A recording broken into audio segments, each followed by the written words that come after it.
In last week's episode of Soap, Chester had a plan. To keep from being lonely in the basement, he made friends with a pet rat named Arnold. Unfortunately, Benson didn't know he was a pet. This ruined Chester's plan, not to mention any plan Arnold might have had. Meanwhile, Bert told Danny a plan to help him change a lane, and Carol told Jody her plan to keep the baby.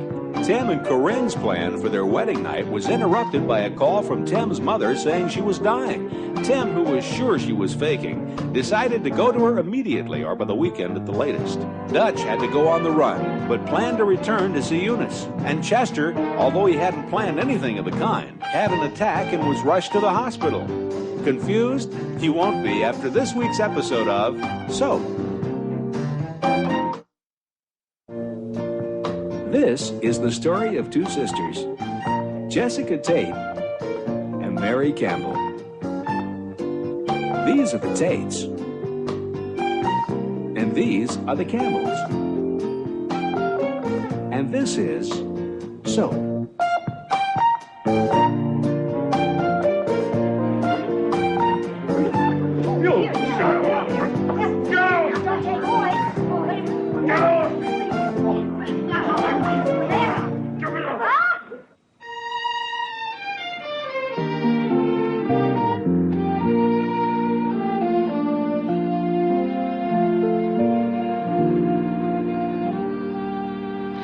At approximately 9:05, the doorbell rang.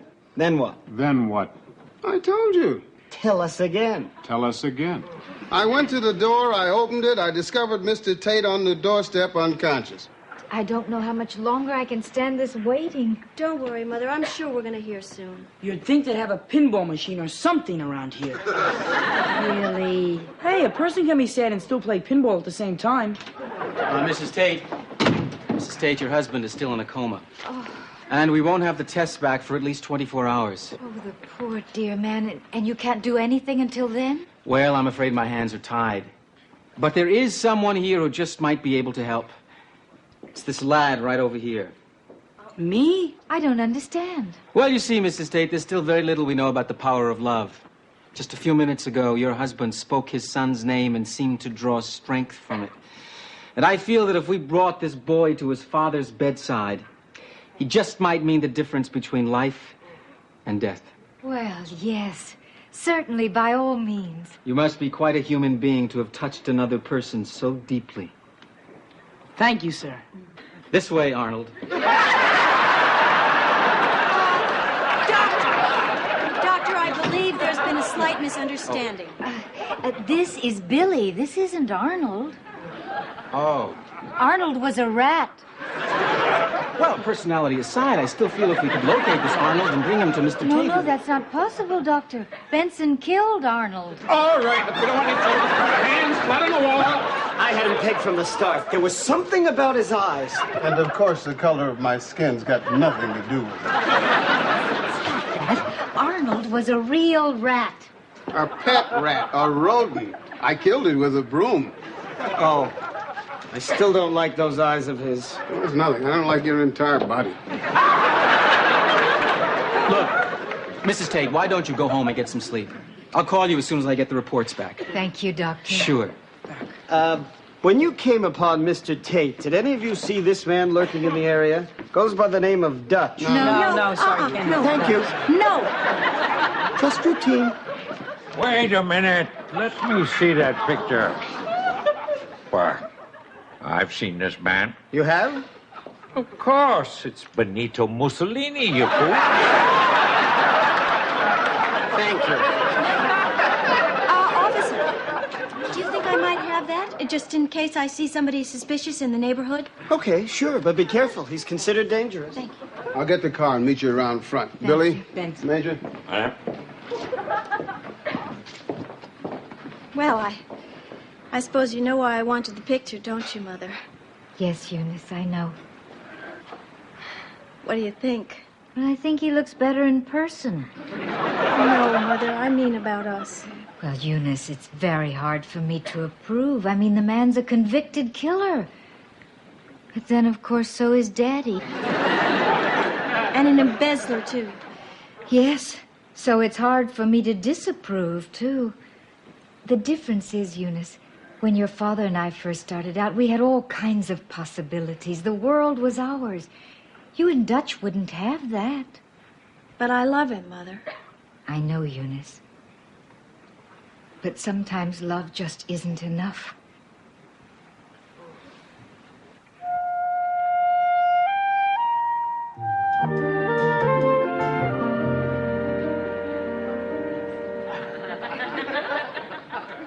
Hey! Oh.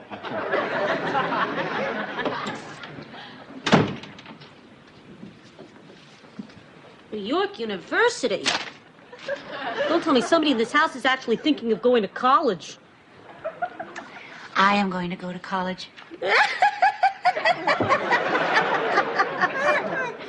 Does the college know?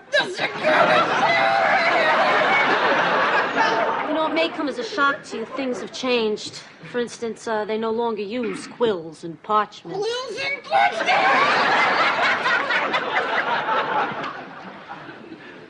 I really don't care to discuss this with you, Elaine.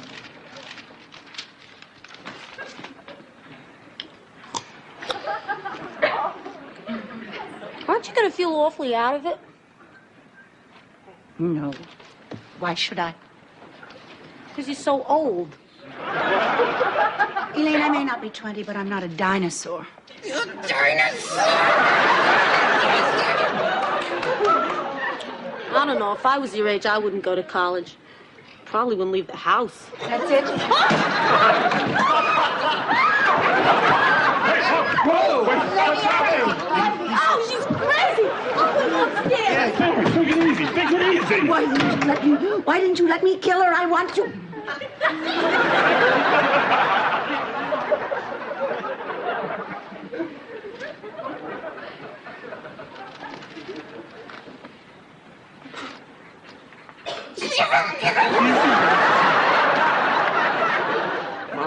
Ma, you don't have to kill her, because we got a plan.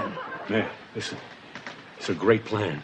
Oh, good. What is it? A knife, poison, what? We're gonna kill her with kindness. You're going to kill her with kindness? That's right. And I think it's time to get started. You see, what he's gonna do is not let her dress, eat, sleep, nothing, because there isn't anything good enough for her. And she can't get mad because it's all done out of love, you see? He's gonna kill her with kindness. If that doesn't work, can I just kill her? Sure.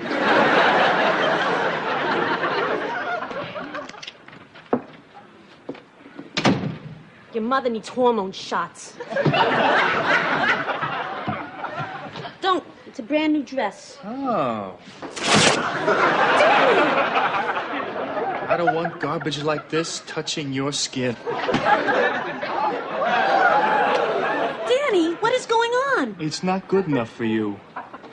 Nothing's good enough for you, baby.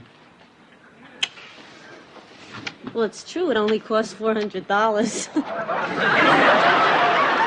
But wait a second. That's Well, still... I'm sorry, but it won't do. Not for you. Not for my woman. Mwah. This isn't like you. Good God, look at this garbage.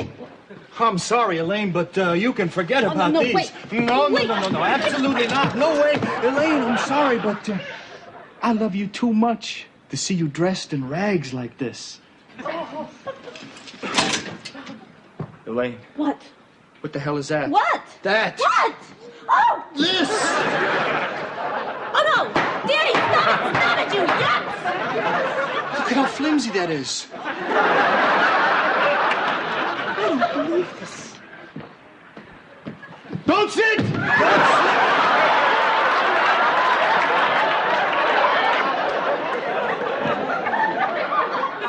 This cushion is not clean. Other people have sat here. Danny, we have to be at a restaurant in 15 minutes. Let me see if I can find something to wear, okay? Maybe I have something that you like. Okay. Okay, I'll go get cleaned up.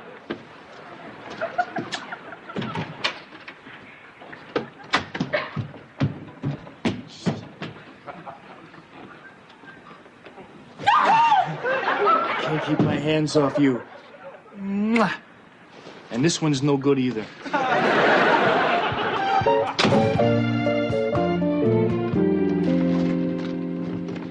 So, is it working? I don't know. It's a little too soon to tell, but she seems very confused. So am I.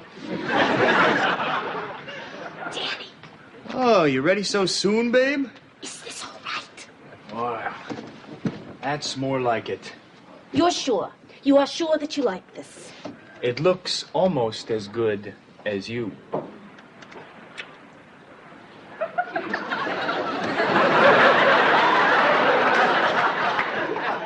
Don't wait up. Yeah, I'll have a nice time. Thanks. I'm sorry, but it didn't look as good from the back.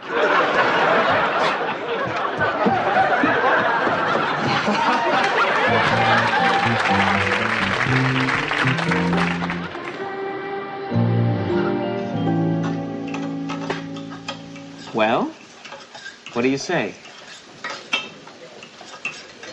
Carol, generally when a girl gets a marriage proposal, she looks up from a chicken yakitori. What about sex?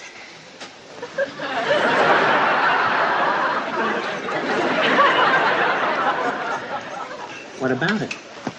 You said you would never go to bed with me again. Call me old-fashioned, but I consider sex with my husband a part of marriage.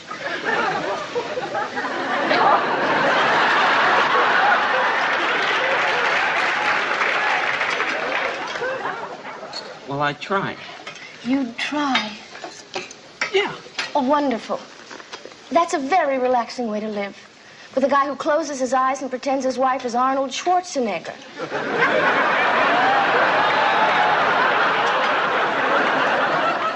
Carol, I'm not sure, but I think when one person asks someone else to marry them, no one's supposed to make fun of anybody for at least a minute or two. Why are you doing this? Guilt? No? Well, it's true, I think I should. But Carol, what's also true is I'm actually kind of excited about having the baby. Somehow I never pictured that. Well, neither did I.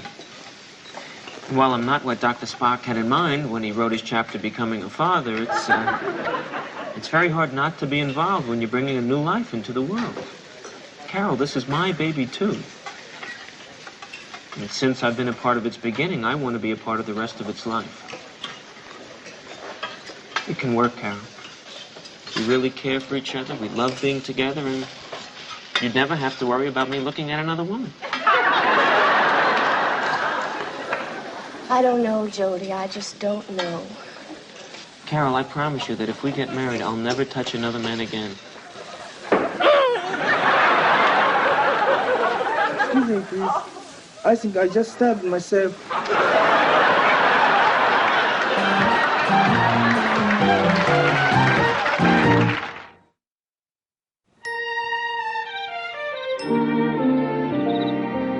Wrong. You stick a rusty knife into my heart by leaving the priesthood, and you want to know what's wrong? Ma, there's no knife in anybody's heart. I feel I got an elephant on my chest, and he contradicts me. And that's the kind of thing a mother really wants to hear just before she dies. I'm sorry, Ma, but the dying act doesn't work anymore. You're not fooling anyone. Tim, I don't think you should be quite so hard on her. Oh, perfect. Your mother's at death's door, and you had to bring along the bimbo.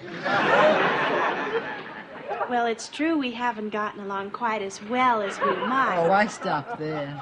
While you're at it, why don't you just step forward and spit on the bed? Mom! Listen, you just remember one thing. You remember that if anybody asks you who killed your mother, remember to say it was me, Timothy Flotsky, the fallen priest. Now get out of here and let me die in peace. Look, Ma, I fell in love with Corinne, and I married her. For the first time in my life, I did something for me instead of for you. It's called living your own life, Ma. But of course you wouldn't know about that. And all you know about is making my life miserable and treating Corinne like garbage. You're a real expert at that. Tim? She's not breathing. Of course she's not breathing. She's playing her I'll hold my breath till I get what I want routine. Tim, I think she's dead. She's not dead. She's dead. She's not dead. She's dead. She's dead. She's dead. She's dead. She's dead. She's dead. She's dead. She's dead. I'll tell him.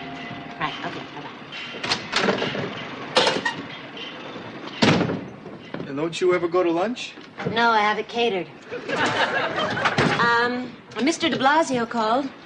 Said if he doesn't have a payment on your wife's loan by Friday, he sincerely hopes you have a good orthopedic surgeon. No. Problems? Yep. Oh, you're too nice to have problems. Thanks, Sal. You're much too nice. Sally? Sally, what are you doing back there? Nothing. Sally, I'm a married man, remember? Oh, I'm sorry. I'm really sorry. I just got carried away. I mean, it's so hard. Every day I see you and you're so incredibly good looking. You must know how irresistible you are. And it's just so hard not to... No. I'm sorry. I'm really sorry. It's okay. Just really sorry. Hey, it's really okay. Anyway, I'm sure you must be used to it by now. Women crawling all over you. I'm sure you can't even take public transportation anymore. Well, no, that hasn't happened. I mean, if Al Pacino ever saw you, he'd probably never leave his house again. I mean, why bother? Well, I don't know about that. Believe me. He is a little short, I hear. I am sorry, Danny, and I promise it'll never happen again. From now on, I'll just look at you. And be happy. I don't know. A break is fine, but I think it's a mistake for guys on girders 40 stories high to be horsing around with a Frisbee. I'll go break it up. Thanks, Dan. Any messages, Sal? Nothing, Oh, good. Oh, I'm so bushed. Oh, thank you. Oh, that's terrific. Oh, a massage. Oh, that's so terrific.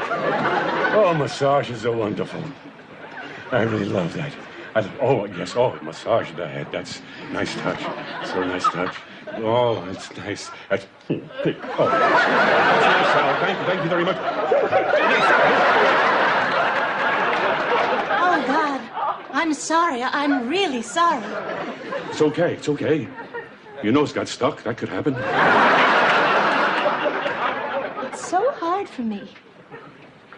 I mean, you must know. You see how women respond. To what? To you. You're at that age, that time of your life when you're at your most attractive. Well, Oh, you are. You're so dynamic. That's what it is. You're dynamic. Oh, well, I don't know. Lately I've been taking this new vitamin B complex. That's probably what you got yourself.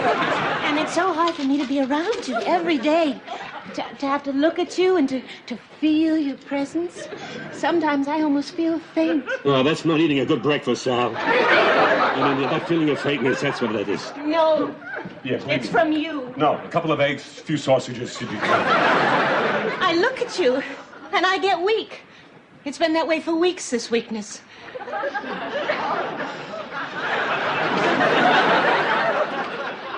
You're the most masculine man I've ever seen.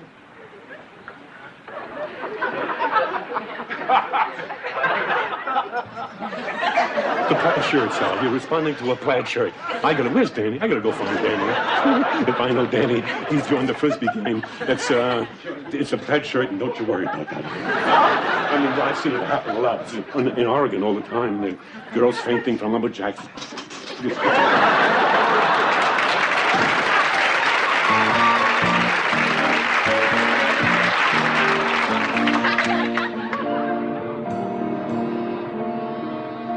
Doctor, are you sure? Oh, yes, this is definitely a lesion of the brain. You see, it's the type of lesion that can totally alter a person's behavior. For example, a completely mild-mannered person might suddenly turn violent. Well, if that's the case, then surely a man in his condition couldn't be held responsible for his acts. Oh, no, certainly not. Any behavior induced by the lesion is, of course, entirely beyond his control. And as I understand it, there has been a recent unpleasantness. Is he referring to the murder or the stock fraud? Well, whatever the problem, legally speaking, he is suffering from temporary insanity. And this brain scan alone is medical proof of his condition. Well, what can be done? I mean, about the lesion itself. We could do nothing, and perhaps the attacks will subside. But on the other hand, he might become permanently violent. And lastly, he might just drop dead. Now, on the other hand, we could operate, but you see, he might not survive the operation. Or he might come out of the surgery alive, but with the personality of a codfish. Well, it's nice to have so many choices. I just wish one of them were good. Yes, well, this decision is, thank you, is yours and yours alone, Mrs. Tate. I'm afraid that there is simply not much time. Oh, yes, I understand. Of course, it would be much easier if this were a routine surgery, but this procedure is far from routine. It's the kind of surgery that requires an extraordinary combination of knowledge, skill, not to mention courage and stamina. Yes, well, Jessica, I think if you had an hour or so alone with your thoughts, then maybe... Yes, sir, if I could pull this one off, this would be quite a feat. Doctor. Oh, yes, well, that's neither here nor there. Well, I guess you'd better go ahead. You want me to go ahead with the surgery? Yes. You've made a wise decision, Mrs. Tate. This will be good for everyone concerned, and the chances of your husband pulling through are very good. And I, of course, will be launched into stardom. Oh, Mary, I didn't know what to do. Do you think I did the right thing? I'm sure you did, Jess. I'm sure you did. Golly, it's just such a difficult decision to make. I know. Chester might die. He won't. But the doctor said that He'll be fine. I just know he will. You think so? Yes, I do. Chester is very strong. That's right. He is, isn't he? Oh, yes. Mary, you remember the winter we all had the flu and Chester had the flu and he did all the cooking, flu and all. Of course, he did all the eating, too. Mary, he's just got to be all right. He has to be. I don't think I could stand anything else.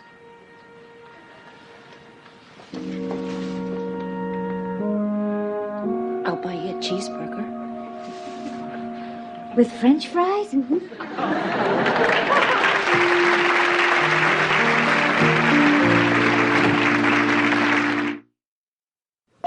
Will Bert and Danny's plan really change Elaine? And if it does, what will she change into? Will Carol accept Jody's proposal? Will Tim blame himself for his mother's death forever, or just for the rest of his life? What is Sally up to? And are either Bert or Danny up to what she's up to? Will Eunice ever spend another night with Dutch? And if so, will there be passion, desire, lust, or at least some nice refreshments? Has Jessica made the right decision to go ahead with Chester's operation? And if it doesn't work out, will she find happiness living with a codfish? These questions and many others will be answered on next week's episode of Soap.